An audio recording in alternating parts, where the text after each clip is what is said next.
একুশের নির্বাচনে হাত মিলিয়ে সংযুক্ত মোর্চা গড়েও লাভ হয়নি বাম কংগ্রেসের। তবে ২৬-এর আগে ফের জোটের আর্জি নিয়ে আলিমুদ্দিনে ভাঙড় বিধায়ক নওশাদ সিদ্দিকী। দ্রুত জোট চেয়ে বামফ্রন্ট চেয়ারম্যান বিমান বসুকে চিঠি দিয়েছেন তিনি। বঙ্গে ভোটের দামামা বেজে গিয়েছে।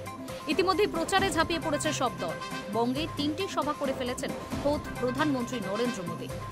বাম কংগ্রেস আইএসএফ কি আবার বাংলায় জোট বেঁধে লড়বেন, নাকি এককভাবেই ভোটে প্রতিদ্বন্দ্বিতা করবে, তা নিয়ে আলোচনা চলছে।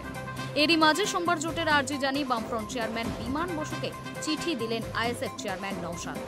শোনা যাচ্ছে এবারও বিমান বসুর নেতৃত্বেই জোট চাইছেন তিনি।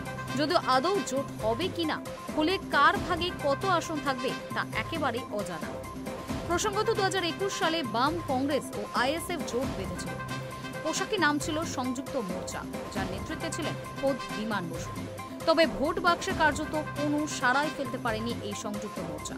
কংগ্রেস ও বামেরা একটি আসনেও জয় পায়নি। তবে আইএসএফ খাতা খুলেছিল। ভাঙড় আসনে জিতেছিলেন নওশাদ। সংযুক্ত মোর্চার দখলে ছিল ওই একটি মাত্র আসন। Hi news network.